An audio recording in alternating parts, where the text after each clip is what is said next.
بسم اللہ الرحمن الرحیم الحمد للہ رب العالمین الرحمن الرحیم مالک یوم الدین ایاک نعبد و ایاک نستعین اهدنا الصراط المستقیم صراط الذین انعمت علیہم غیر المغضوب علیہم ولا الضالین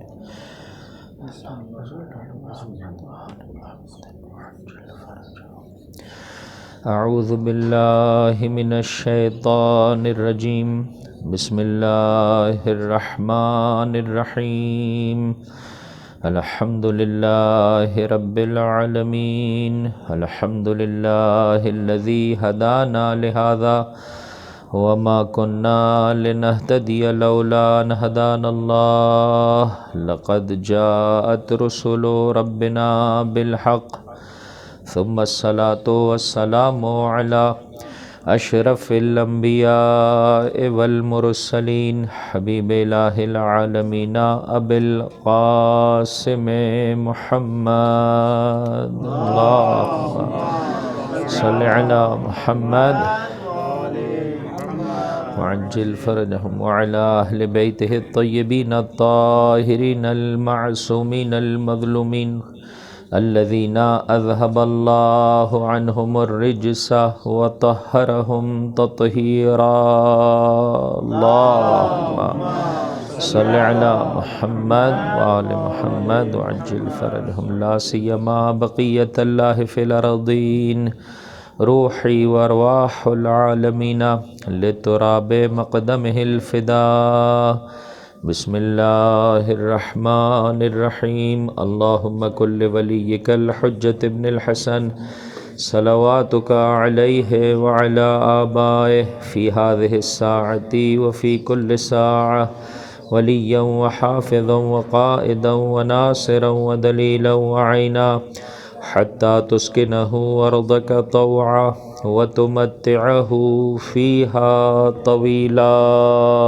اللهم صل على محمد وآل محمد وعجل فرجهم اللهم إنا نرغب إليك في دولة كريمة تعز بها الإسلام وأهله وتذل بها النفاق وأهله وتجعلنا فيها من الدعاة إلى طاعتك والقادة إلى سبيلك وترزقنا بها كرامة الدنيا والآخرة واللعن الدائم على أعدائهم أجمعين أما بعد فقد قال الله تبارك وتعالى في كتابه الكريم بسم الله الرحمن الرحيم الله ولي الذين آمنوا يخرجهم من الظلمات إلى النور والذين كفروا أولياؤهم الطاغوت يخرجونهم من النور إلى الظلمات أولئك أصحاب النار هم فيها خالدون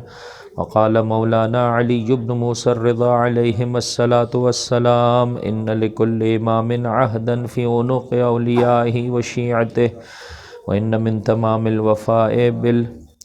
وإن من تمام الوفاء بالعهد وحسن الأداء زيارة قبورهم فمن زارهم رغبة في زيارتهم وتصديقا بما رغبوا فيه كانت أئمتهم شفعاءهم يوم القيامة درود پڑھ دیجئے محمد اور ان کی آل پر اللہم محمد وآل محمد وعجل فرجهم خداوند متعال کے شکر گزار ہیں جو مسلسل زندگی کا یہ عظیم سرمایہ میرے اور آپ کے شامل حال فرما رہا ہے دعا گو ہیں جو اوقات اور لمحات میرے اور آپ کی زندگی میں باقی رہ گئے پروردگار متعال ان سے بہتر طریقے سے اپنے قرب کے مراحل طے کرنے والوں میں انشاءاللہ العزیز ہم سب کا شمار فرمائے اور ان مجلسوں کے طفیل جو بیش بہا رزق جو رزق کریم رب کی بارگاہ سے نازل ہو رہا ہے زندگی گزارنے کا وہ صحیح انداز جو خدا کو اس کی حجتوں کو پسند ہے انشاءاللہ العزیز ہماری زندگی اور اس کا ایک ایک لمحہ ایسے ہو جائے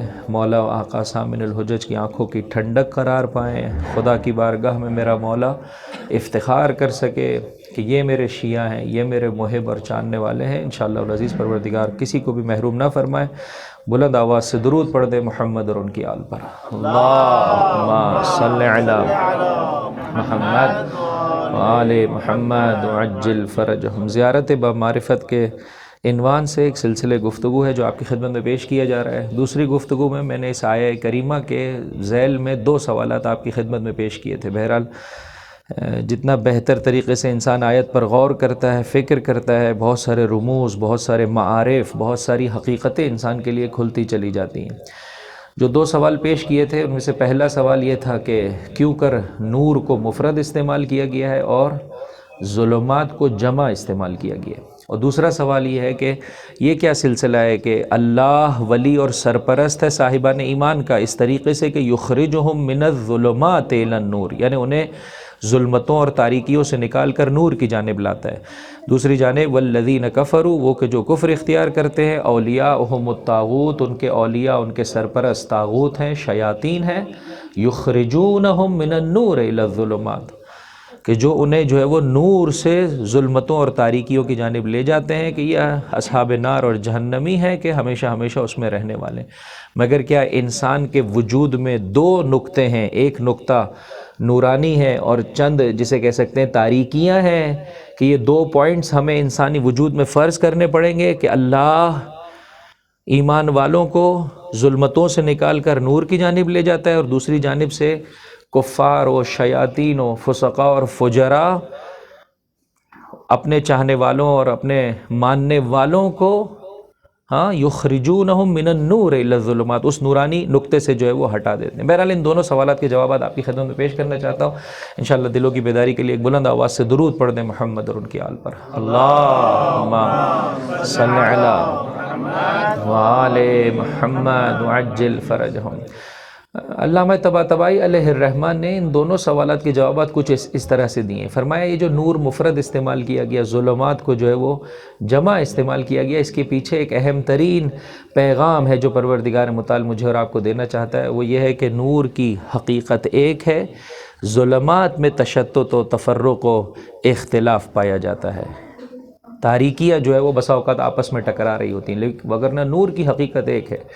آقا فرماتے ہیں اولنا محمد، اوسطنا محمد، آخرنا محمد، کلنا محمد، کلنا محمد۔ یہ ظاہر میں تمہیں محسوس ہو رہا ہے کہ زمانے کی شرائط کے اعتبار سے الگ الگ جو ہے وہ طریقے سے ذمہ داریوں کو بجا لا رہا ہے، وگرنہ ہر ایک خدا کی راہ میں قیام کر رہا ہے، کوئی قیام بالقلم کر رہا ہے، کوئی قیام بالسیف کر رہا ہے، ہر ایک خدا کی راہ میں جو ہے وہ قدم بڑھا رہا ہے اور جہاد کر رہا ہے۔ تو چونکہ نور کی حقیقت ایک ہے، اس اعتبار سے اسے مفرد استعمال کیا گیا، اور ظلمات چونکہ الگ الگ اس کے چہرے ہیں، علیحدہ آپس میں خود ہی وہ ٹکرا جاتے ہیں اور ان میں جو ہے وہ افتراق اور اختلاف پایا جاتا ہے، لہٰذا وہاں پر جو ہے وہ جمع کا صیغہ استعمال کیا گیا۔ یہ ایک جسے کہہ سکتے ہیں پہلو ہے، ممکن ہے اور پہلو بھی اس مقام پر پائے جائیں۔ دوسرے سوال کا جواب فرمایا 2 جوابات اس کے دیے جا سکتے ہیں۔ پہلا جواب یہ ہے کہ یخرجہم من الظلمات الی النور، اللہ ایمان والوں کو تاریکیوں سے نیکی کی جانب نکالتا ہے۔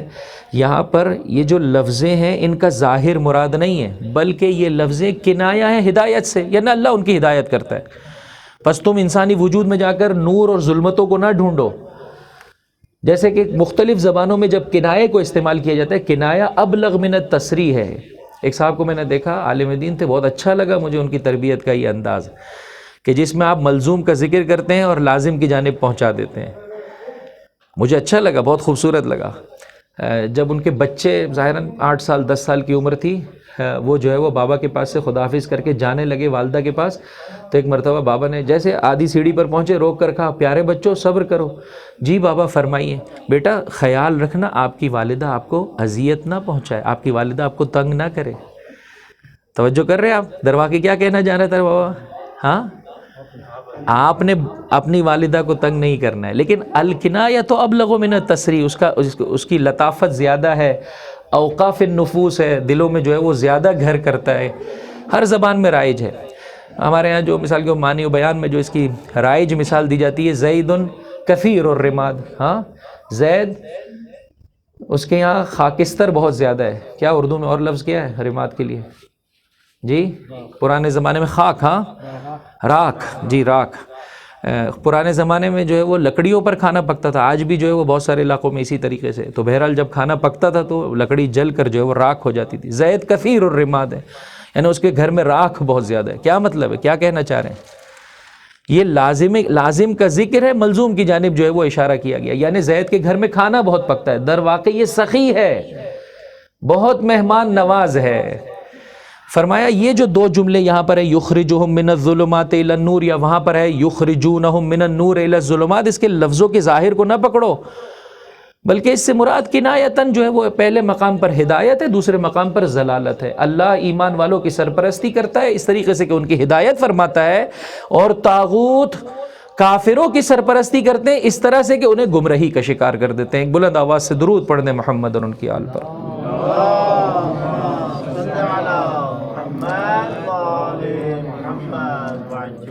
اور ایک دوسرا جواب یہ دیا گیا ہے کہ حتیٰ اگر ہم ان کے ظاہر ہی کو جو ہے وہ حل کرنا چاہیں تو اسے بھی حل کر سکتے ہیں۔ انسان مجموعہ ہے، ایک جانب سے اس کے پاس نور فطرت ہے، یہ دوسرا جواب دینے چلا ہوں، ساتھ ہے میرے؟ ہاں، صبح کا ناشتہ کر کے آئے میرے بھائی؟ ہاں، بار دیگر صلوات علی محمد و آل محمد۔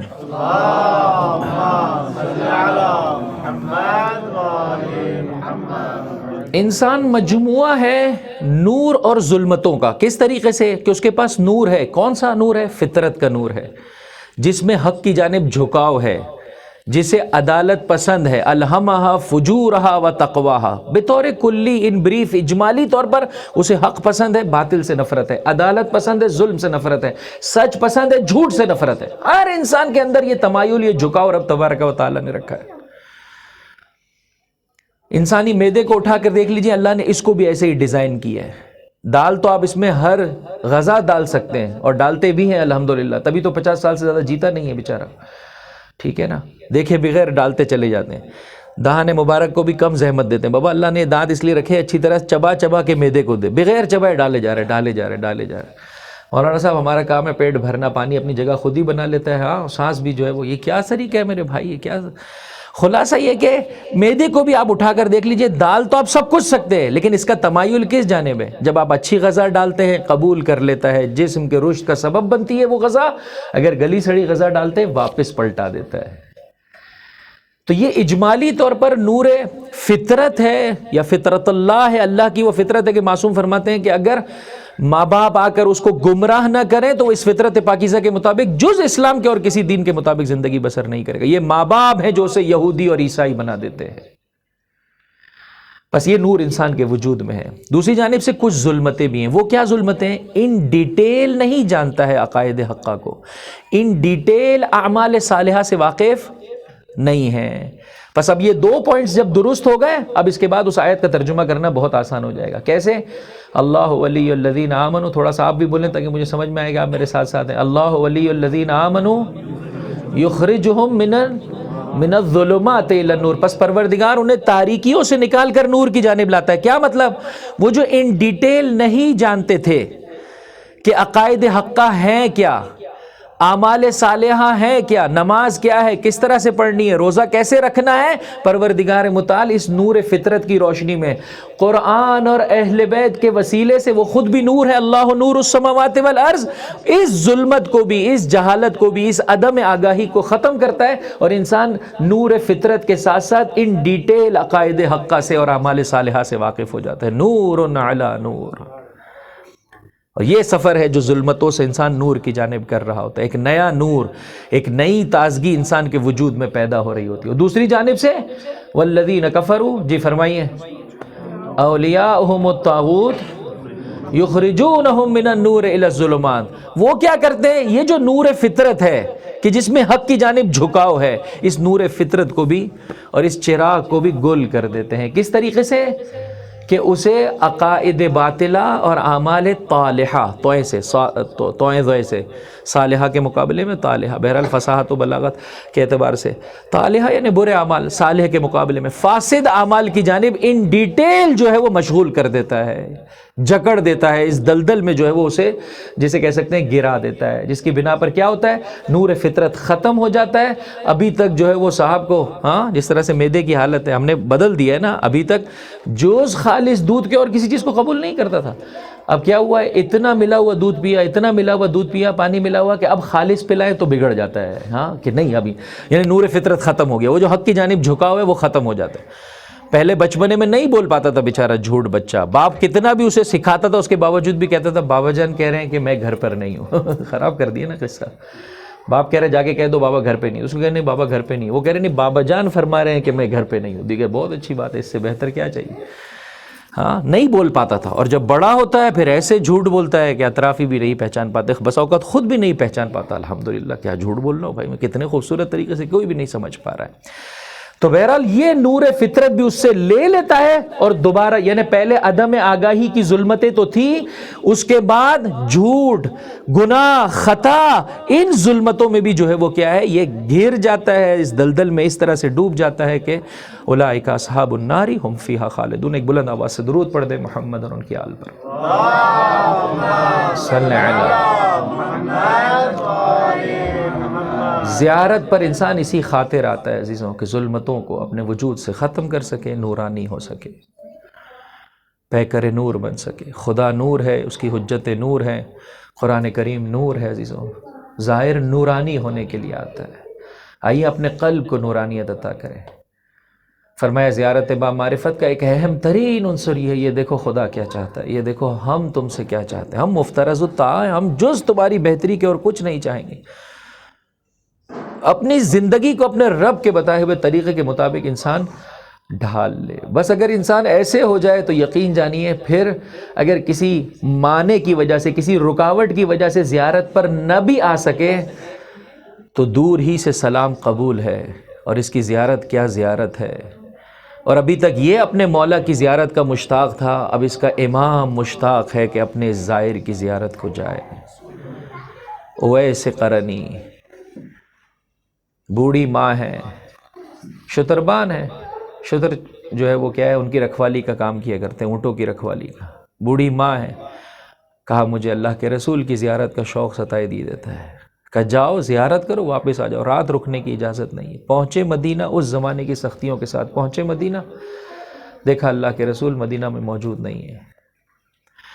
ماں کے فرمان کی اطاعت کرتے ہوئے واپس پلٹ آئے، در واقع حجت خدا کے فرمان کی اطاعت کرتے ہوئے واپس پلٹ آئے کہ ماں باپ کا کہا سننا جو حدود الہی کے جسے کہہ سکتے ہیں زیر سایہ ہے، واجب ہے تم پر، واپس پلٹ آئے۔ اب جب اللہ کے رسول گھر پہنچے، توجہ چاہتا ہوں عزیزو، وہ جو کائنات کا نور ہے جب اپنے گھر پہنچے تو ایک مرتبہ زبان اقدس پر یہ جملے آئے، میں اپنے گھر میں ایک نور کو احساس کر رہا ہوں۔ اللہ اکبر، نور کو احساس کر رہا ہوں۔ جب چاہنے والوں نے بتایا اس طرح سے ایک فرد آیا تھا اور واپس چلا گیا، کہا کہ یہ نور ہدیہ دے کر گیا ہے اور مجھے قرن سے جنت کی ہواؤں کی خوشبو آ رہی ہے۔ اور پھر اس موقع پر فرمایا واہ شوقا، اللہ کا حبیب جو ہے وہ تڑپ رہا ہے وہ ایسے قرنی سے ملنے کو۔ یہ ہے عزیزو زیارت با معرفت۔ ضروری نہیں ہے کہ زری تک میرے ہاتھ پہنچ جائیں، ضروری نہیں ہے کہ میں اس خاص حجرے میں پہنچ جاؤں، آسانی سے پہنچ سکیں بہت اچھی بات، وگرنہ جتنا انسان قریب جا کر سلام پیش کرے گا، اپنی تمام تر توجہات کو حجت خدا کی جانب رکھے گا، مولا آپ کے بتائے ہوئے طریقے کے مطابق زندگی بسر کرنا چاہتا ہوں، کیا بلندی نصیب ہوتی ہے۔ یہ وہ ایسے قرنی کی بلندی۔ اور آؤ عزیزو، چونکہ بہرحال مشہد مقدس میں آنے والے معمولاً زوار کرام جاتے ہیں اس مقام پر، تھوڑا سا اپنی معرفت کو بڑھا لیجیے عزیزو۔ اس مومنہ کی بلندی عجیب ہے عزیزو، انسان حیران و پریشان ہے۔ ایک عام مومنہ ہے، غیر معصوم ہے، لیکن جیسا بول رہی ہے، جیسا دے رہی ہے، اس سے بڑھ کر میرا مولا عطا بھی کر رہا ہے، انہی الفاظ کو اپنی زبان پر جاری کر رہے ہیں۔ یہاں چھٹے امام کی شہادت رونما ہوئی۔ بہت بولنا آسان ہے، مولانا صاحب غیبت کے زمانے میں حق سمجھ میں نہیں آتا، کاش ہم زمانے حضور میں ہوتے تو بہت آسانی سے حق کے مطابق زندگی بسر کر رہے ہوتے۔ ایسی کوئی کہانی نہیں ہے میرے بھائی، زمانے حضور میں بھی اسی طریقے سے امتحان تھا، سخت ترین امتحان تھا۔ ہر انسان کا مسئلہ یہ کہ اس کو دوسرے کا امتحان بھلا لگتا ہے، اپنا امتحان مشکل لگ رہا ہوتا ہے کہ کاش اللہ مجھے بیٹا دے دیتا تو میں کتنا سکون سے امتحان دے پاتا۔ ایسا نہیں ہے میرے بھائی، یہ امتحان دینا اتنا آسان نہیں ہے، ہر امتحان اپنے اعتبار سے مشکل ہے۔ انسان ادھر نہ دیکھے ادھر نہ دیکھے، اپنے امتحان کو اچھے طریقے سے ادا کرنے کی کوشش کرے۔ یہاں چھٹے امام کی شہادت رونما ہوئی۔ سب سے بڑے فرزند کا کیا نام تھا چھٹے امام کے؟ اسماعیل۔ انتقال کب ہوا؟ آپ ہی کی اپنی حیات میں۔ ایک تعداد اس جانب چلی گئی کہ بھئی بڑے فرزند کے حق ہاتھ میں امامت ہوتی ہے. اسماعیلیہ جو پورا گروہ ہے وہ عزیز و ایسے ہی ہے. دوسری ایک تعداد عبداللہ افتح کے پیچھے چلی گئی. یہ دوسرے نمبر کے فرزند ہیں کہ بھائی اس وقت پریزنٹلی چھٹے امام کی شہادت کے بعد جو فرد اور فرزند سب سے بڑا ہے وہ یہ ہستی ہے, لہٰذا ان کی اطاعت کرنی پڑے گی. ٹھیک ہے, بس چہمگوئیاں ہیں. ساتویں امام کی جانب آنے والوں کی تعداد کم ہے امام حق کی جانب. ایسی کیفیت میں نیشاپور کے, یہاں سے تقریباً 2 گھنٹے کا فاصلہ ہے, رہنے والے مومنین نے عزیزو دیکھیں اب ابتدا میں ان کی زیرکی کو, ان کی جسے کہہ سکتے ہیں بصیرت کو دیکھیے عزیزو, انسان حیران و پریشان ہو جاتا ہے. محمد بن علی نیشاپوری نامی فرد کا انتخاب کیا گیا.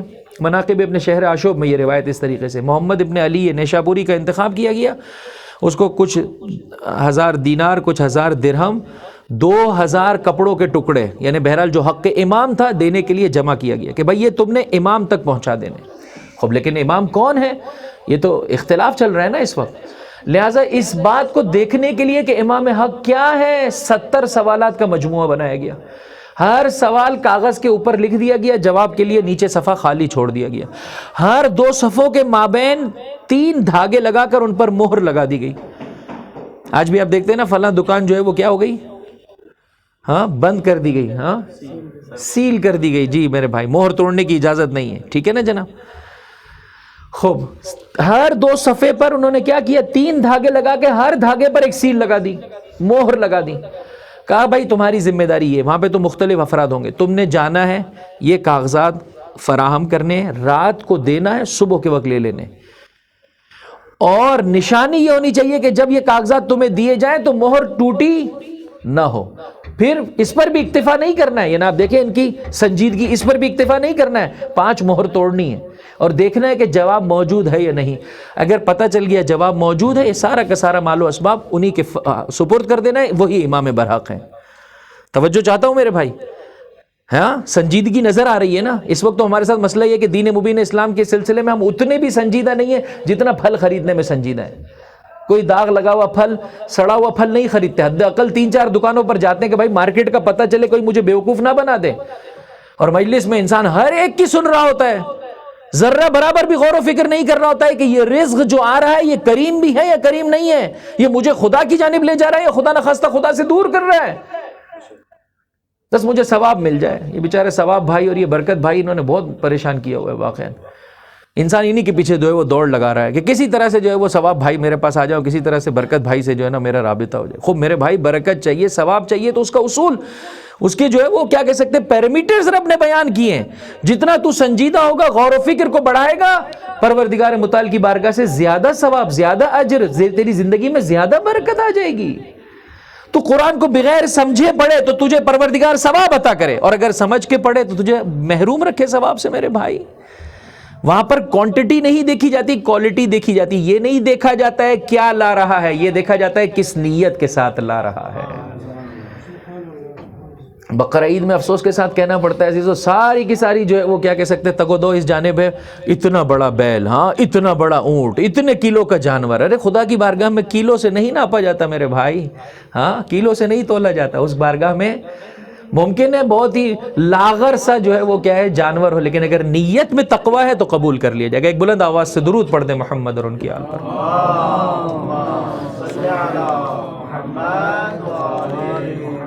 معمولاً یہ پرچی آپ کو معلوم ہے کیوں دی جاتی ہے نا, بار دیگر صلوات علی محمد و آل محمد.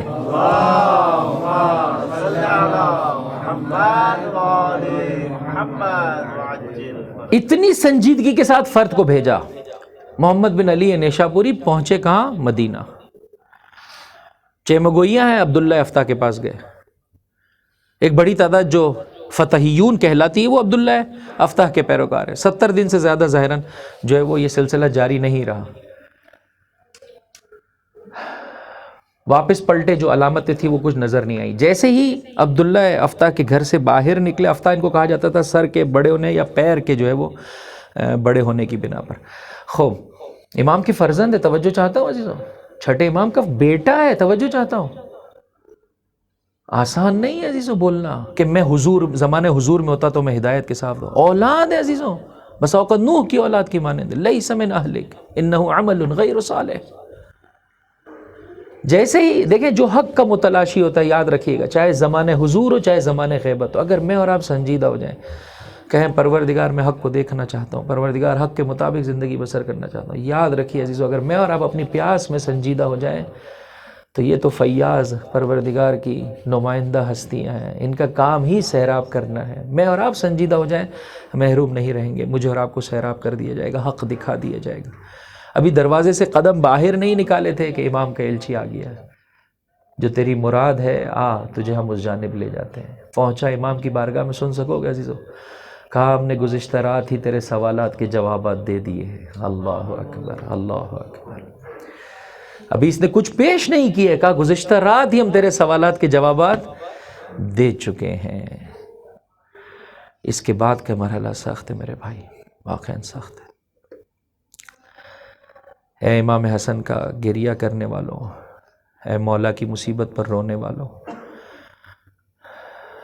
اول مظلوم کائنات علی کا یہ بیٹا بہت مظلوم ہے.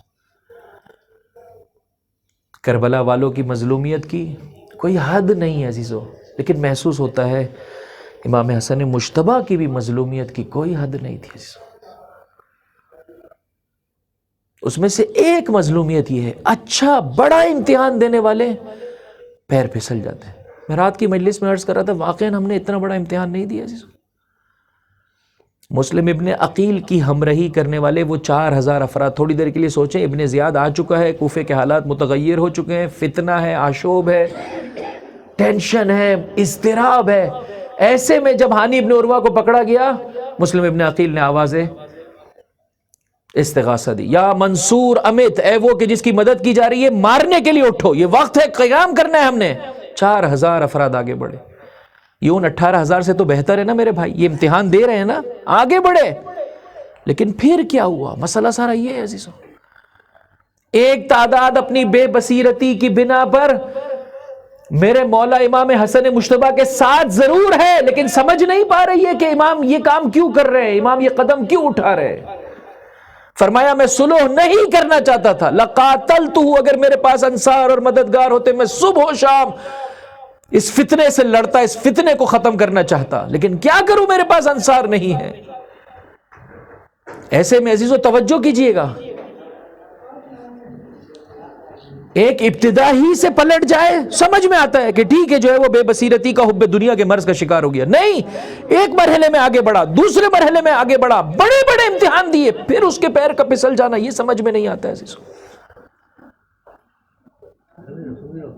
جسے امام نے اپنی فوج کا 12,000 4,000 کے نفوس کا سردار بنایا ہے، کرنل بنایا ہے، جرنل بنا کر امام جسے بھیج رہے ہیں عزیزوں، وہ بے بصیرتی کا شکار ہو جائے، وہ حب دنیا کے مرض میں مبتلا ہو جائے. یہ ہے تاریخ کی حقیقت.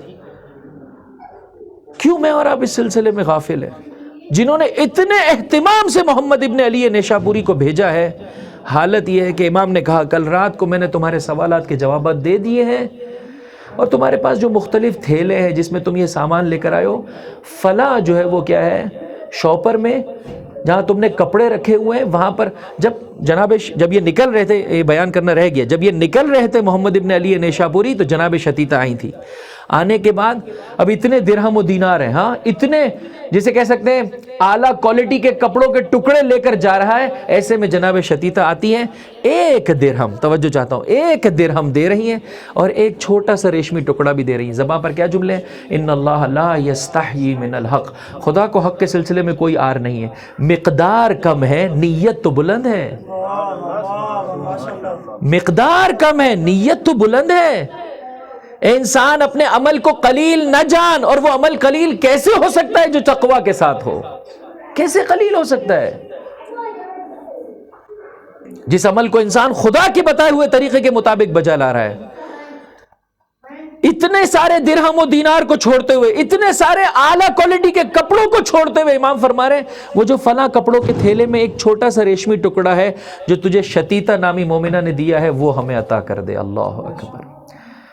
اور چونکہ ایک ہی درہم تھا، ہمارے یہاں بھی ایسا ہوتا ہے نا، جب کوئی چھوٹا ڈونیشن دیتا ہے تو ہم اسے کہتے ہیں کیا سلپ بھی چاہیے کیا آپ کو؟ ہاں، کیا اس کی رسید بھی چاہیے؟ اتنا کم ڈونیشن کی بھی رسید چاہیے ہے؟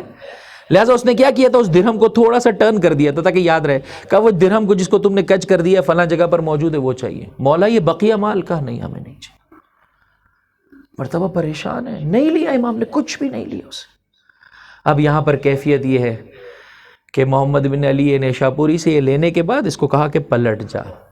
توجہ چاہتا ہوں عزیز و مومنہ کا مقام, وہاں پہ اویس قرن کا مقام, دیکھیں زیارت نہیں کی ہے, دور سے اپنے امام سے وہ رابطہ قائم کیا ہے. اس نے درہم بھیجا تھا, امام نے اس کے جواب میں 40 درہم دیے. اتنے درہم اپنے آپ پر خرچ کرنا, اتنے دن زندہ رہو گی, اس کے بعد انتقال ہو جائے گا, انتقال کے بعد کے امور کے لیے یہ خرچہ تمہارے مولا کی جانب سے, 7ویں امام کی جانب سے فراہم کیا جا رہا ہے.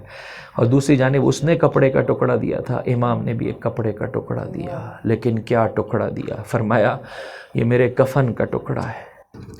جس زمین سے یہ روئی ہے وہ میری ماں فاطمہ زہرا کی زمین ہے. اس ٹکڑے کو سیا میری بہن حلیمہ نے ہے. کیا چاہیے عزیزوں ایک مومنہ کے لیے, اس سے بڑھ کر افتخار کیا ہو سکتا ہے ایک انسان کے لیے. اور پھر کہا ہے محمد ابن علی نیشاپوری, اس مومنہ سے کہہ دینا جب تیرا انتقال ہوگا ہم تیرا جنازہ پڑھانے کے لیے آئیں گے. اور اے شخص سن, مجھے دیکھ کر اس سر کو اور اس راز کو برملا نہیں کرنا, تیرے اپنے بھلے میں نہیں ہے, حالات متغیر ہیں. اور پھر اس کے بعد آخر میں عجیب ایک پیغام ہے عزیزو, جو میرے اور آپ کے لیے بہت امید افزا ہے, بہت انسان کو تقویت عطا کرتا ہے. کیا پیغام دیا؟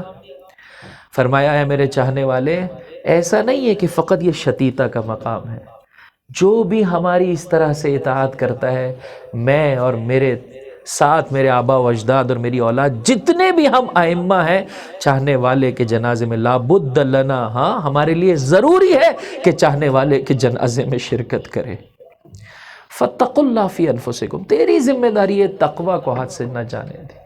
آئیے عزیزو, میں اور آپ زیارت بامعرفت کو بجا لائیں, گیریا کیا ہے. ایک اہم ترین پیغام, خدا را بے بصیرتی کو اپنی زندگی سے ہٹا دیجیے. اتنی جلدی حق کے سلسلے میں ڈاؤٹ فل ہو جانا, حق سے دور ہو جانا, یہ اچھی بات نہیں ہے عزیزو. فرمایا حق اور باطل کے مابین 4 انگلیوں کا فاصلہ ہے. کل 28 صفر کا دن تھا, میں امام حسن مجتبی ایک بلند آواز سے درود پڑھ دے محمد اور ان کی آل پر.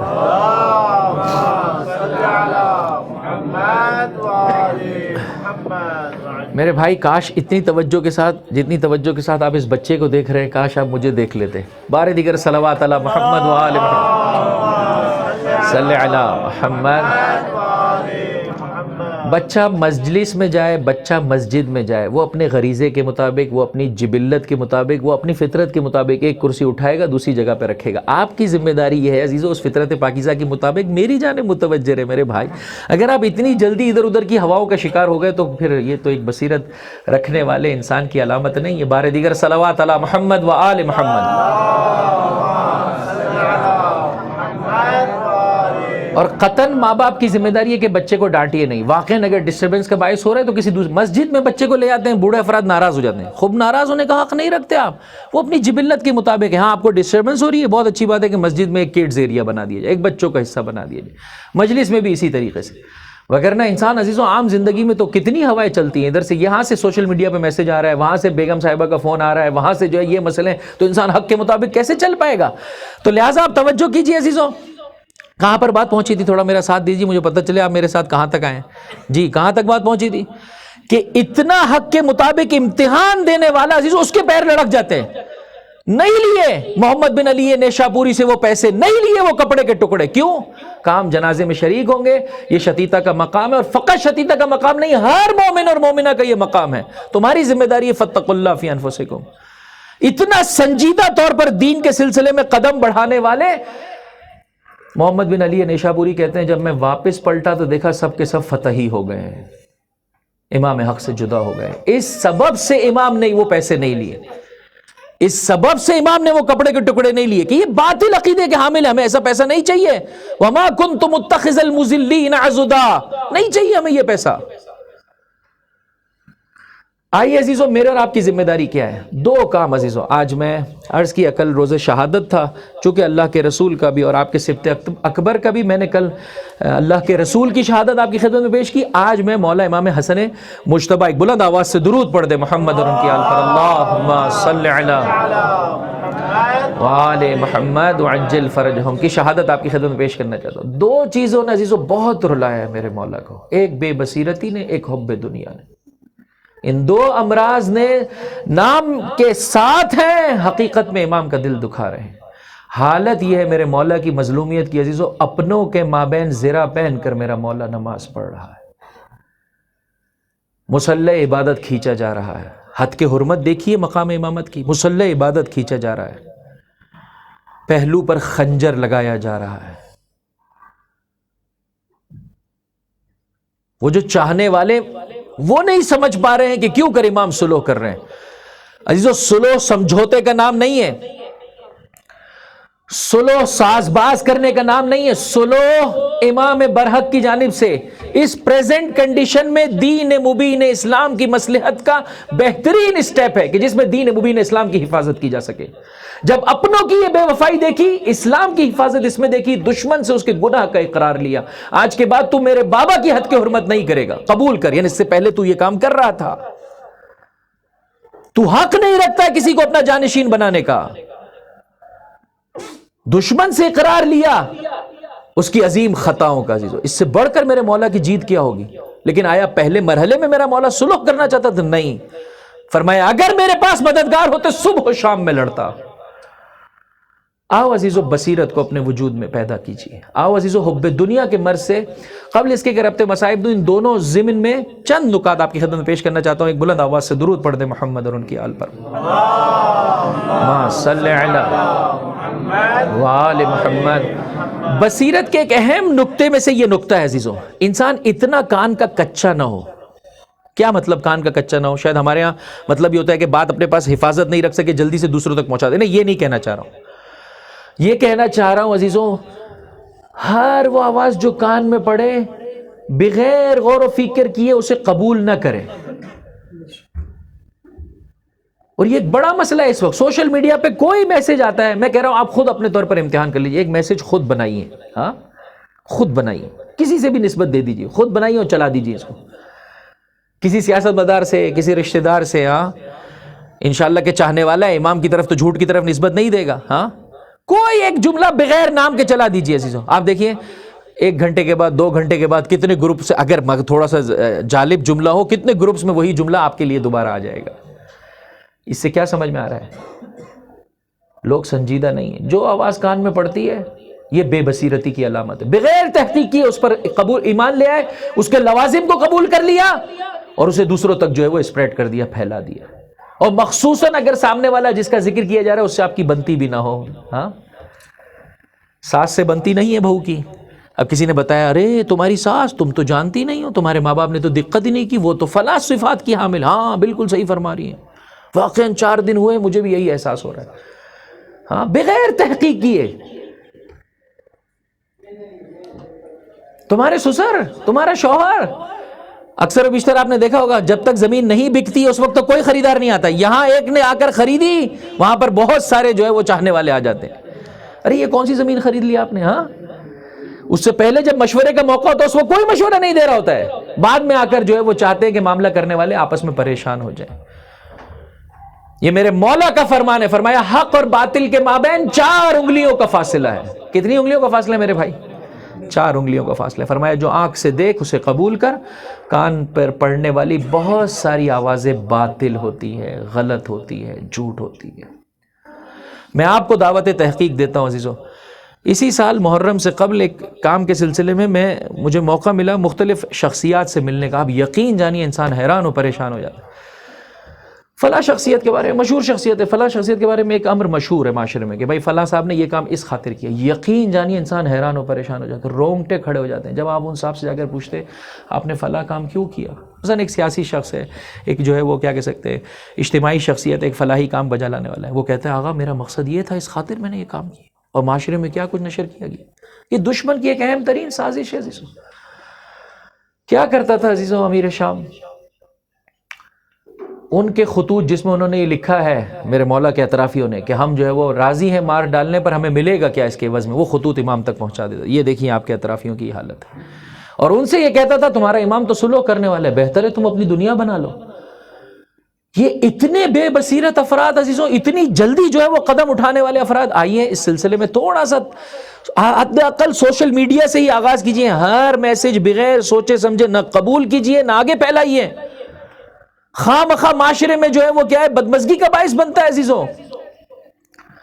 ایک فرد کے بارے میں، ایک قوم کے بارے میں، ایک مذہب اور مکتب کے بارے میں، اور خصوصیت سے جو آپ کے مکتب کے رہنما ہیں، ہمارے فقہا، ہمارے رہبر، دشمن جو چاہتا ہے پھیلا دیتا ہے، ہم بھی قبول کر لیتے ہیں، ارے یہ سارا کا سارا جو چلا رہے ہیں یہ اتنے پیسے انہوں نے ادھر سے لوٹ لیے، اور ہاں بالکل صحیح کہہ رہے ہیں، کہاں سے بات ہے، کیا حقیقت ہے آپ کے پاس، کل کو خدا کو کیا جواب دے پائیں گے؟ بس ایک بصیرت کے سلسلے میں دقت کیجیے، دو حب دنیا۔ کل میں نے آپ کی خدمت میں عرض کیا، اللہ کے رسول جاتے جاتے فرما رہے ہیں کیا چیز ہے کہ جس کے بارے میں میں اپنی امت کے سلسلے میں خائف ہوں؟ حب المال وش شرف، مال کی محبت اور شرف کی محبت، جی مقام اور مرتبے کی محبت، یہ دو چیزیں انسان کو جو ہے وہ کیا ہے، ختم کر دیتی ہے۔ توجہ چاہتا ہوں، اے امام حسن مجتبیٰ کا ماتم کرنے والوں، فرمایا آقا نے استعد لسفرک، یہ کس موقع پر فرمایا ہے؟ جب خون کے قے، کلیجے کے ٹکڑے گر گر کر تش میں آ رہے تھے، تش میں گر رہے تھے۔ میں مرحلے مصائب میں نہیں ہوں عزیزوں، توجہ چاہتا ہوں۔ ایسے میں چاہنے والے نے کہا عظنی، آقا مجھے نصیحت فرما دیجیے۔ فرمایا استعد لسفرک، اپنے سفر کے لیے اپنے آپ کو آمادہ کر لے، وحصل زادک قبل حلول اجلک، موت سے پہلے زاد راہ فراہم کر لے، وَعْلَمْ، جان لے، اَنَّكَ تَطْلُبُ الدُّنْيَا وَالْمَوْتِ يَطْلُبُكَ، تو دنیا کا طالب ہے اور موت تیری طلب میں ہے، تیرے دنبال میں ہے، تیرے پیچھے ہے۔ اب اس کے بعد دنیا میں زندگی گزارنے کے چند خوبصورت قوانین اس مقام پر امام نے پیش کیے۔ میرے پاس اتنا وقت نہیں، فقط مال کے اعتبار سے عزیزوں، مخصوصاً مالداروں کے لیے خطرناک ہے یہ جملہ عزیزوں، آئیے تھوڑا سا دقت کر لیجیے۔ فرمایا وَاعْلَمْ أَنَّكَ لَا تَكْسِبُ مِنَ الْمَالِ شَيْئًا، تو مال میں سے کوئی مقدار بھی کماتا نہیں ہے، فوق قوتک، تیری ضرورت سے زیادہ، تیری ضرورت میں آپ سہولیات کو بھی بڑھا دیں، تیری ضروریات تیری سہولیات سے زیادہ، اگر نہ قوتک یعنی قوت لا یموت، یعنی بھائی جس سے انسان کی زندگی بسر ہو سکے، دیگر روایات کی روشنی میں سہولیات بھی بڑھا دیں، آپ نے اپنے لیے اپنی فیملی کے لیے آپ نے سہولیات بھی فراہم کر دیں۔ اس کے بعد جو کچھ بھی تیرے پاس ہے الا کنت فیہ خازنا لغیرک، تجھے رب نے امانت دار بنایا ہے دوسروں کا، یہ غریب کا وہ مال ہے جو پروردگار متعال چاہتا ہے تیرے ذریعے سے پہنچایا جائے۔ مال مال مال، کل میں نے آپ کی خدمت میں عرض کیا کس طرح سے ساتویں امام کے وکلاء نے میرے مولا کی شہادت کے بعد ایک نئے اور باطل مذہب کو ایجاد کیا، واقفیہ۔ آؤ عزیزو، فکر بوذری، مزاج بوذری اپنے وجود میں پیدا کریں۔ جب حاکم وقت نے پیسہ دیا اور آگے بڑھ کر کہا یہ بیت المال سے نہیں ہمارا ذاتی پیسہ ہے، تو اس موقع پر فرمایا مجھے نہیں چاہیے۔ اے ابو ذر کس بات پہ اتنا اتراتے ہو، ہے کیا تمہارے گھر میں؟ ایک مرتبہ نظر دوڑائی، کہا وہ 2 سوکھی روٹی کے ٹکڑے پڑے ہیں وہاں پر، وہ بھی ابو ذر کے محتاج ہیں۔ ابو ذر نے ان کو بھی ہاتھ نہیں لگایا۔ ابو ذر اتراتے کس بات پر ہو؟ کہا میں غنی ہوں اپنے مولا کی ولایت کے سبب سے، میں بے نیاز ہوں امیر المومنین کی ولایت کے سبب سے۔ آؤ عزیزو، آج سے کیا کریں، حب دنیا میں خصوصیت سے یہ مال کی محبت میں تھوڑا سا دقیق ہو جائیں۔ علی کا چاہنے والا، حسین کا ماتمدار، سامن الحجج کا زائر، حتیٰ حلال میں بھی، یہ جملے بھی میرے مولا نے اسی مقام پہ فرمایا دنیا کے سلسلے میں بمنزلۃ المیتہ، ایک مردار کے ساتھ اس کا برتاؤ کر۔ مردار کے ساتھ کیا برتاؤ ہوتا ہے؟ عام حالت میں تو اس کو کھانے کی اجازت نہیں، ضرورت کے موقع پر اتنا کہ انسان کی جان بچ جائے، فرمایا مردار کے ساتھ اس کے ساتھ سلوک کر۔ کیا مطلب؟ یعنی اگر کل کو حلال نکلے تو تو نے اس سے بے رغبتی اختیار کی، کم پر اکتفا کیا، حرام نکلے تو چونکہ ضرورت تھی لہٰذا ایک ایکسیپشنل کیس کے طور پر تو نے استفادہ، اس سے زیادہ اس دنیا سے استفادہ نہ کیجیے عزیزو، وگرنہ یہ لمبی لمبی امیدیں واقعاً انسان کے لیے ہلاکت کا باعث ہے، واقعاً انسان کے لیے ہلاکت کا باعث ہے۔ محمد ابن ابی عمیر، اے مشہد مقدس میں زندگی بسر کرنے والوں، اے زائرین سامن الحجج، میرے مولا کے ان جلیل القدر اصحاب کو ہمیشہ اپنی زندگی کا حصہ بنے۔ میرے بھائی نے کوششیں کی ہیں، میرے مولا کے کچھ کلمات کو یہاں پر لگایا، کیا یہ اچھا ہو کہ ہر سال اس میں ہم بہتری لائیں عزیزوں۔ جاتے جاتے اس نظر معنوی سے بھی استفادہ کیجئے گا، آئیے اس میں ہم بہتری لائیں، میرے مولا کے جلیل القدر اصحاب کا ذکر بھی، آئیے اس ذریعے سے ہم اپنی امام بارگاہ، کس طرح سے ہم سیاہ پرچموں سے سجاتے ہیں عزیزوں، اسی طرح سے ان خوبصورت اقوال کہ انسان چلتے چلتے گزرتے گزرتے بھی پیغام حق اور پیغام نورانیت لے کر جائے۔ لے کر جائے۔ انہی ہستیوں میں سے ایک ہستی کا نام ہے محمد ابن ابی عمیر، اصحاب اجماع میں سے ہیں، 8ویں امام کا جلیل القدر صحابی ہے۔ ہارون الرشید کے زمانے میں زندان، مامون الرشید کے زمانے میں زندان۔ شیعہ اور واقعی چاہنے والوں کے نام بتاؤ، نہیں بتائے۔ منصب قضا قبول کرو، جوڈیشری میں آ جاؤ، قبول نہیں کیا، زندان کی سلاخوں کے پیچھے۔ حتیٰ 8ویں امام کے زمانے میں عزیزوں، امام کی شہادت کے بعد بھی زندہ رہے۔ ظاہراً 217 ہجری قمری میں آپ کی وفات رونما ہوئی، امام کی شہادت 202 203 ہجری قمری۔ دوبارہ سے مامون الرشید کے زمانے میں زندان، پیسے والے تھے، متمول تھے، سارا پیسہ جو ہے وہ ظالم نے قبضہ کر لیا۔ اب زندان سے باہر برآمد ہو رہے ہیں، حالت یہ ہے نان شب کے محتاج ہیں، ایک رات کی غذا کے محتاج ہیں۔ ایسے میں دق الباب ہوا، کون؟ فلانی۔ کیا لے کر آیا؟ 12,000 درہم۔ کیوں؟ زندان میں جانے سے پہلے آپ نے مجھے قرضہ دیا تھا، آپ کی یہ حالت دیکھ کر میں فوراً آپ کے پیسے لے آیا۔ خداوند متعال ایسے قرض لینے والوں میں اضافہ فرمائے، نہیں کہ ان قرض لینے والوں میں کہ جو قرض لے کر ہنس جاتے ہیں، واقعاً دیکھتے بھی نہیں ہیں، ٹیلی فون کا جواب بھی نہیں دیتے ہیں۔ آج تو ہنس رہا ہے، کل کو خدا ہنسے گا۔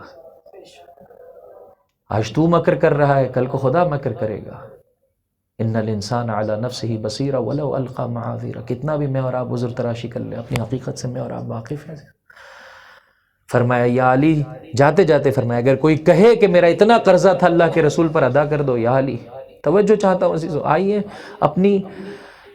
اپنے کاندھوں کو، اپنی پیٹھ کو جو بوجھل ہو گئی ہے گناہوں کے سبب، اسے ہلکا کر سکیں عزیزو۔ 12,000 درہم لے کر آیا۔ میں اور آپ ہوتے ہیں بھائی میرا پیسہ ہے، میں نے قرضہ دیا ہے، فوراً لے لیتے۔ پوچھا ہے میرے بھائی یہ پیسے آئے کہاں سے تیرے پاس؟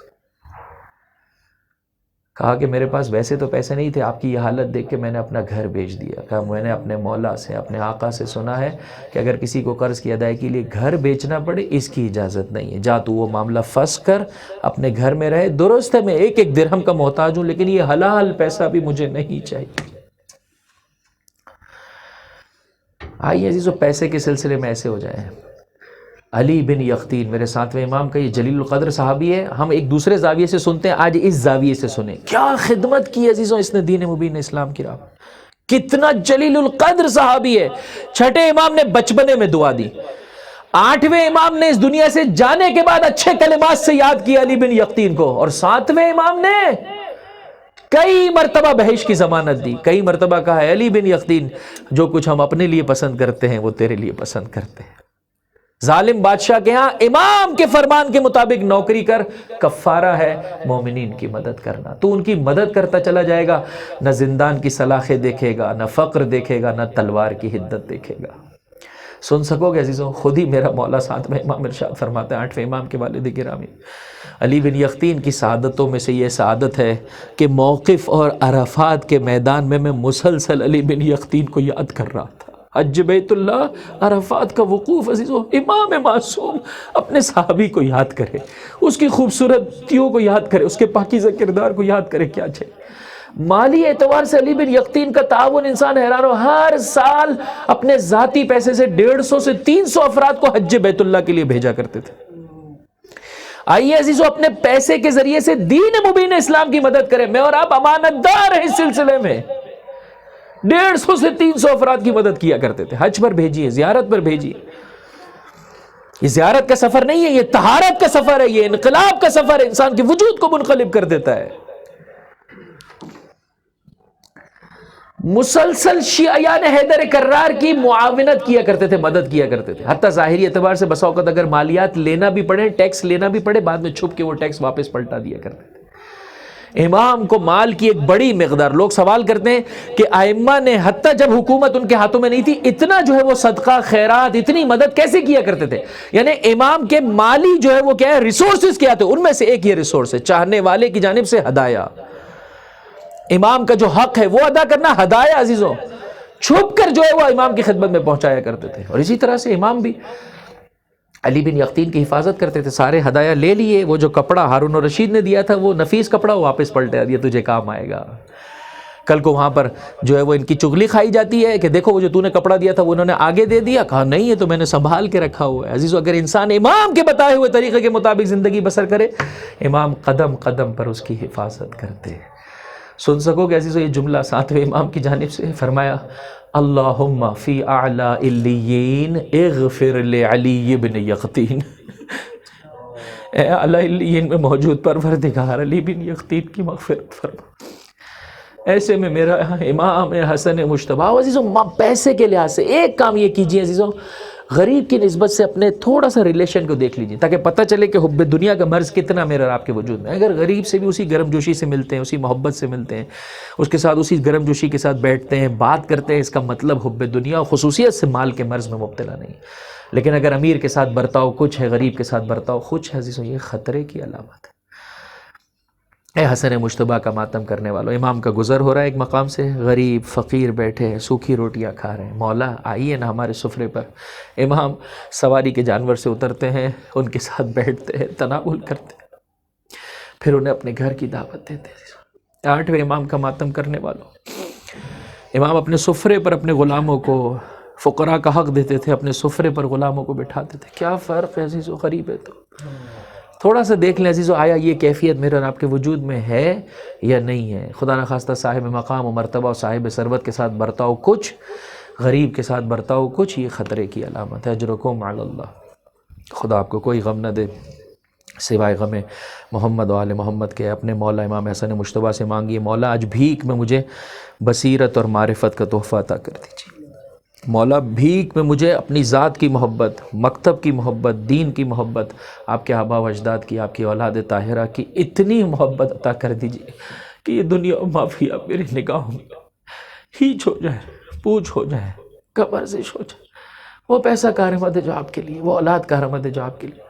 مکے کے سفر پہ جا رہا ہے میرا مولا امام حسن مجتبیٰ، پیادہ پیروں میں آبلے پڑ گئے، چاہنے والے غلام کہہ رہے ہیں مولا سواری کے جانور پر بیٹھ جائیے، ان آبلوں کو قرار آ جائے گا۔ کہا نہیں، تھوڑی دیر بعد ایک منزل پر تمہیں ایک سیاہ فام شخص ملے گا، اس کے پاس ایک روغن ہے، ایک تیل ہے، وہ لے لینا، اس سے میرے پیروں کو قرار آ جائے گا۔ کہا آقا کوئی ایسی منزل، کوئی ایسے افراد نہیں؟ کہا کیوں نہیں ہے، تھوڑی دیر بعد۔ اور دیکھو اس کے ساتھ بارگننگ نہیں کرنا، جتنے پیسے میں دے لے لینا۔ تھوڑا آگے بڑھے، وہ غلام نظر آیا، وہ سیاہ فام فرد نظر آیا۔ کہا کس کے لیے چاہتے ہو؟ توجہ چاہتا ہوں، یہ ہے علی کا چاہنے والا، بیچے لیکن اس معرفت کے ساتھ۔ کہا کس لیے چاہتے ہو؟ کہا حسن مجتبیٰ کے لیے چاہتے ہیں۔ کہا مجھے ملاقات کا شرف عطا کرو۔ عزیزو ظاہر کو ملاقات کا شرف ملا، زیارت کے لیے آیا۔ آقا آپ کے لیے یہ روغن ہو، میں اس کے پیسے لوں، یہ تیل آپ کے لیے، آپ اپنے پیروں پر اسے استعمال کر سکیں۔ میں مولا مجھے یہ نہیں چاہیے، ہاں اتنا چاہتا ہوں، میں جب گھر سے نکلا ہوں تو میرے ہاں اولاد متوقع تھی، آپ دعا کر دیجئے۔ توجہ چاہتا ہوں، ظاہر میں سیاہ فام ہے لیکن دل کتنا نورانی ہے۔ کہ آپ دعا کر دیجئے پروردگار مجھے بیٹا عطا کرے، اور سالم بیٹا عطا کرے، اور آپ کا شیعہ، آپ کا محب حسن مجتبیٰ کا چاہنے والا ہو۔ کہا خدا نے تیری دعا قبول کی، تجھے ایسا بیٹا عطا کیا ہے، وَهُوَ مِن شِيعَتِنَا، جو ہمارے شیعوں میں سے، قیس ابن سعد ابن عبادہ، ان افراد میں سے عزیزوں جسے پروردگار نے بصیرت بھی عطا کی، حب دنیا کے مرض سے بھی نجات عطا کی۔ بہت سارے جنرل اور کرنل امیر شام کی جانب چلے گئے، 1 ملین درہم و دینار کے چکر میں، گورنری کے چکر میں۔ واقعاً خدا اس دن سے بچائے عزیزوں کہ انسان دین کا معاملہ کرے دنیاوی مال کے لیے، دنیاوی مقام کے لیے۔ اجرکم علی اللہ، اجرکم علی اللہ۔ قیس بن سعد بن عبادہ جیسے لوگوں کے لیے دعا کیجیے، اپنے لیے بھی پائے استقامت مانگی۔ اللہ کے رسول کی نگاہ جب اپنے فرزند امام حسن مجتبیٰ پر پڑی تو اس موقع پر فرمایا میں روتا ہوں حسن کی مصیبتوں پر،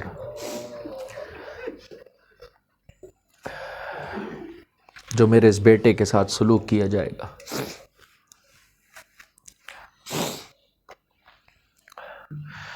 اسے ظلم و ستم کے ساتھ مار دیا جائے گا۔ اللہ کے ملک اس پر گریا کریں گے، آسمان میں موجود پرندے گریا کریں گے، سمندر میں موجود مچھلیاں گریا کریں گے۔ پھر اس کے بعد فرمایا جو میرے بیٹے حسن پر روئے گا، اس دن جس دن آنکھیں اندھی ہو چکی ہوں گی، خدا اس کی آنکھوں کو نورانیت عطا کرے گا۔ اور پھر فرمایا جو میرے حسن کے لیے محزون و غمگین ہوگا، اللہ اس دن جب قلوب غمگین اور محزون ہوں گے، اس کے دل کو قرار اور سکون عطا کرے گا۔ انشاءاللہ پروردگار مجھے اور آپ کو جنت البقیع کی، مدینہ منورہ کی، روضہ رسول کی زیارت عطا کرے۔ خدا مکہ و مدینہ کو ظالموں کے چنگل سے نجات عطا کرے۔ یہ قبور دوبارہ سے ادب و احترام کے ساتھ ان کی تعمیر کے اسباب کی فراہمی ہو سکے۔ اپنی زندگی میں بھی میرا مولا مظلوم ہے، زندگی کے بعد بھی غربت کا عالم ہے۔ واقعا انسان مدینہ جاتا ہے تو جز گریے کے، فریاد کے اور کچھ نہیں۔ 6 امام معصوم کی سر سے معصوم ہستیوں کی سرزمین ہے مدینہ۔ اللہ کے رسول، آپ کی بیٹی کے فرزند امام حسن مجتبیٰ، چوتھا امام، پانچواں امام، چھٹا، 6 معصوم ہستیوں کی جائیگاہ کا نام ہے مدینہ۔ اور مدینہ کی غربت، انسان کتنا روتا ہے، کتنا گریہ کرتا ہے۔ خدا جلد سے جلد ظالموں کے چنگل سے نجات عطا کرے۔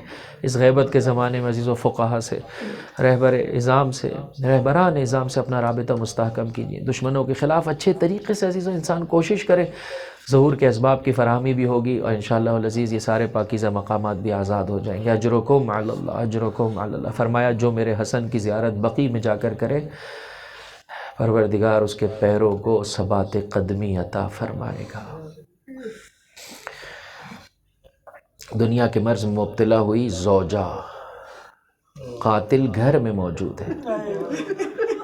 سید الشہداء بھی مظلوم ہے، اور سید الشہداء کی مظلومیت کون پہنچ سکتا ہے؟ لیکن اللہ نے ایسی پاک دامن ہمسر عطا فرمائی۔ جناب رباب کے بارے میں ملتا ہے، جب میرا والی، جب میرا سرپرست سورج کی روشنی میں اس کے سر کو تن سے جدا کر دیا گیا، اس کا بے سر کا لاشا، اس پر سورج کی روشنی پڑتی گئی، اب میں بھی جو ہے وہ چھاؤں میں نہیں جاؤں گی۔ 1 سال تک جناب رباب اپنے والی کا، اپنے بچے کا اس طریقے سے ماتم کرتے۔ ہائے رے مظلومیت امام حسن مجتبیٰ، دنیا کی محبت کا اسیر ہو کے اس لعینہ نے میرے مولا کو زہر دے دیا۔ زہر نے کچھ اس طرح سے میرے مولا کے وجود اقدس کو کاٹنا شروع کیا کہ جگر کے ٹکڑے ہیں اور تشت میں گرتے چلے جاتے ہیں۔ اہل بیت کی بھی عجیب مظلومیت ہے عزیزو۔ یہاں مدینہ میں زینب کبریٰ تشت میں اپنے بھائی کے جگر کے ٹکڑے دیکھ رہی ہے، وہاں کو کل کو کوفہ اور شام میں تشت میں اپنے بھائی کے سر مطہر کو دیکھنے والی۔ خدا آپ کو کوئی غم نہ دے عزیزو۔ روتے وقت انسان نہ شرمائے، بلند آواز سے گریہ کرے، پروردگار سے نوکری مانگے، میرے آقا، اے میرے مولا، مجھے حسن ابن علی کے خادموں میں سے قرار دے دے، مجھے بصیرت کا تحفہ دے دے، اتنی محبت دے دے میں اپنے مولا و آقا کی آنکھوں کی ٹھنڈک بن سکوں۔ وصیتیں کرنا شروع کی، بھیا حسین مجھے اپنے ہاتھوں سے غسل و کفن دے، بھیا حسین۔ مختلف روایتیں، زیادہ تر روایت قرائن اس جانب ہیں، بھیا حسین مجھے تجدید عہد کے لیے نانا کے روضے پر لے جانا، اور پھر مجھے جدہ فاطمہ بنت اسد کے پہلو میں دفنا دینا۔ توجہ چاہتا ہوں عزیز، کس قدر سخت ہے میرے مولا حسین ابن علی کے لیے بھائی کے غم کو سہنا، ان وصیتوں کو پورا کرنا، یہاں تک کہ وہ وقت آیا اپنے ہاتھوں سے اپنے بھائی کو غسل دیا، کفن پہنایا، تابوت میں رکھا اپنے بھائی کا جنازہ، تابوت حسن اٹھا، چلا عزیزو تجدید عہد کے لیے مسجد نبوی پہنچا، روضہ رسول پہنچا۔ یہ کیسے لوگ تھے جو اپنے آپ کو امتی کہتے ہیں اللہ کے رسول کے؟ ہم اس جنازے کو یہاں دفن نہیں ہونے دیں گے۔ وصیتوں میں سے ایک اہم ترین وصیت یہ تھی، بھیا حسین اگر رکاوٹیں کھڑی کی جائیں صبر کا دامن ہاتھ سے نہ چھوڑنا، میں نہیں چاہتا ہوں اس امر میں ذرہ برابر کم ترین مقدار میں خون بہایا جائے۔ کتنا صابر ہے میرا مولا حسین۔ میرے آقا ابو الفضل العباس کی کیا کیفیت ہوگی، جوانان بنی ہاشم کا کیا عالم ہوگا جب چاروں جانب سے تیر چلے اور تابوت حسن میں پیوست ہو گئے۔ راوی یہ کہتا ہے 70 تیر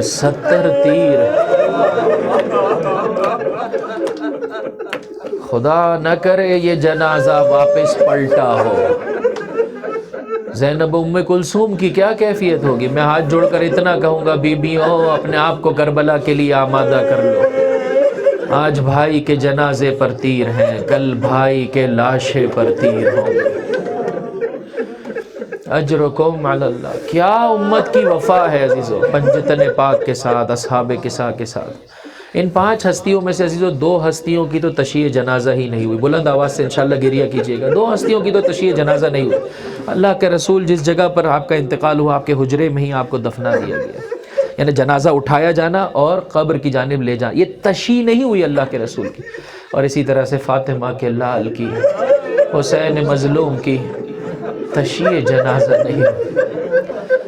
پنجتن پاک میں سے 3 ہستیوں کی تشییع جنازہ ہوئی، مولا کائنات کی، فاطمہ زہرا سلام اللہ علیہ کی، اور امام حسن مجتبیٰ کی۔ انشاءاللہ بلند آواز سے گریہ کیجئے گا۔ 2 ہستیوں کی تشییع جنازہ امت کی بے وفائی کے سبب رات کے وقت میں ہوئی۔ فاطمہ کا جنازہ رات کی تاریکی میں اٹھا، میرے مولا کا جنازہ رات کی تاریکی میں اٹھا، قلیل سے چاہنے والوں کے ساتھ اٹھا۔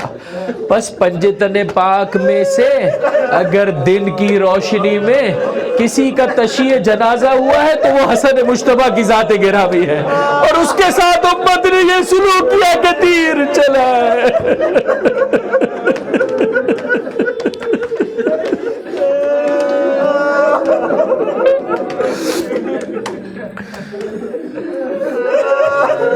اپنے بھائی کا جنازہ لے کر پہنچا میرا مولا جنت البقیع میں، اپنے ہاتھوں سے اپنے بھائی کے سپرد خاک کیا۔ اب جب خاک ڈالتے چلے جا رہے ہیں، اس موقع پر میرا مولا کا مرثیہ ہے، بھیا حسن جس نے تجھ جیسے بھائی کو سپرد خاک کیا ہو، اب اس کے بعد اس کی زندگی میں خوشی کیوں کر؟ اور پھر فرمایا بھیا لوٹا گیا اسے نہیں کہتے جس کا مال و اسباب لوٹ لیا جائے، ارے لوٹا وہ ہے جس کا حسن جیسا۔ میں کہوں گا آقا آج حسن جیسے بھائی پر مرثیہ، کل کو کربلا میں جب ابو الفضل العباس کمر کو تھامے گا میرا موت، الان انکسر ظہری وقلت حیلتی۔ بس عزیزو ایک آخری بات، ایک آخری جملہ کہوں گا، مولا اے امام حسین آپ کے سوگوار آپ کو پرسہ دینے کے لیے جمع ہے، اس ذریعے سے ہم سید الشہداء کا ماتم کرنا چاہتے ہیں جس طرح سے آپ نے سکھایا ہے، ہم آپ کو پرسہ دینے کے لیے جمع ہے۔ عجب نہیں حسن مجتبیٰ کی آواز آئے، آؤ آگے بڑھو سب مل کر اس کا ماتم کرے۔ درست ہے، درست ہے، میرے بابا کا، میری مادر گرامی کا جنازہ رات کی تاریکی میں اٹھا، لیکن جنازہ اٹھا، دفنایا گیا۔ درست ہے دن کی روشنی میں میرے جنازے کی حد کے حرمت کی گئی، لیکن پھر دفنا دیا گیا۔ لا یومک یومک یا ابا عبداللہ، اے حسین کوئی دن بھی تیرے دن کی مانند نہیں ہے، بے گورو کفن لاشا زین العباد سید سجاد۔ میں کیوں نہ روؤں جب کبھی یہ منظر میری نگاہوں کے سامنے آتا ہے۔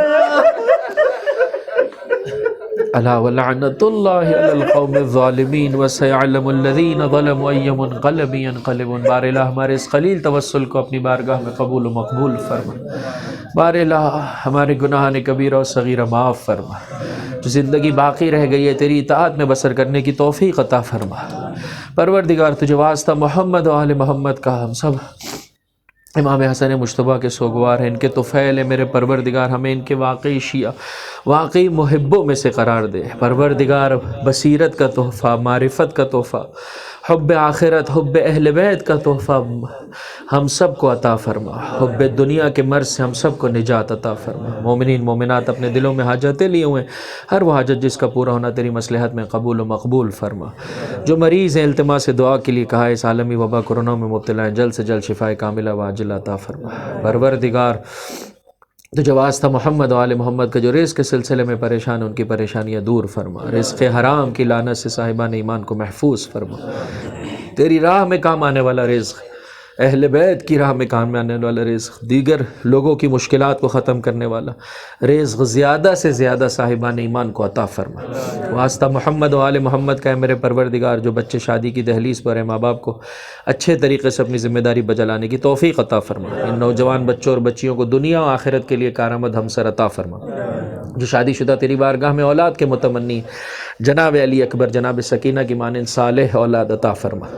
پروردگار تجھے واسطہ محمد و آل محمد کا، جنہیں اولاد کا عظیم سرمایہ عطا کی، اپنے بچوں کی اچھے طریقے سے تربیت کرنے کی توفیق عطا فرما۔ یتیمان آل محمد کی کفالت کرنے والے علماء کرام، مراجع اعظام، رہبران اعظام کا سایہ ہمارے سروں پر قائم و دائم فرما، ان کی تعلیمات کے مطابق زندگی بسر کرنے کی توفیق عطا فرما۔ خصوصیت سے رہبر معظم انقلاب آیت اللہ العظمیٰ خامنائی اور آیت اللہ العظمیٰ سیستانی کا سایہ ہمارے سروں پر قائم و دائم فرما۔ انقلاب اسلامی کو انقلاب جہانی امام زمان سے ملحق فرما۔ اے میرے پروردگار، جو بھی اس انقلاب کے دشمن ہیں، اگر قابل ہدایت ہیں تو ہدایت، وگرنہ اسی موقع اسی لمحے نیز تو نابود فرما۔ واسطہ محمد و آل محمد کا، اے میرے پروردگار، دنیا میں جہاں کہیں پاکیزہ فطرت انسان مسلمان، حیدر کرار کے چاہنے والے، حسین کے ماتمدار، علی ابن موسیٰ رضا کے زائرین موجود ہیں، ان کی جان، مال، عزت و آبرو کی حفاظت فرما۔ جو دشمن سے برسر پیکار ہیں، دشمنوں پر فتح و نصرت و کامیابی و کامرانی عطا فرما۔ اے میرے پروردگار، اس سال اور ہر سال تیرے گھر کی، تیرے نبی کے گھر کی، اہل بیت علیہ السلام کے مزارات مقدسہ کی، خصوصاً ایام 40 میں زیارت کربلا کی، آخر سفر میں زیارت مشہد مقدس بامعرفت طریقے سے ہم سب کو بہرمند فرما۔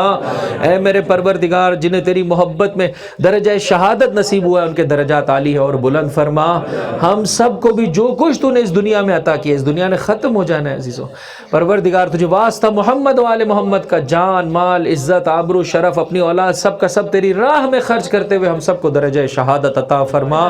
جو تیری محبت میں اسیری کی زندگی بسر کر رہے ہیں، قید و بند کی صعوبتوں میں مبتلا ہیں، لاپتہ ہے، میرے پروردگار، دشمنوں کے مکر کو انہی کی جانب پلٹاتے ہوئے ان کے رہائی کے اسباب کی فراہمی فرما۔ قلب مطہر امام زمان کو ہم سے راضی و خوشنود فرما۔ اس دعا کو بھی صدق دل سے مانگے عزیز، اس سلسلے میں کوشش کریں تمام عالم اسلام کو، خصوصیت سے شیعیان حیدر کرار اور عزاداران امام مظلوم کو اتحاد و اتفاق کی نعمت سے مالا مال فرما، اور ہمیں علماء ربانیین کی عظیم نعمت سے بہرمند فرما۔ قلب مطہر امام زمان کو ہم سے راضی و خوشنود فرما، ہمارا شمار آپ کے اعوان و انصار میں فرما، اور آپ کے ظہور میں تعجیل فرما۔ ربنا تقبل منا انک انت السمیع العلیم، ماتم حسین۔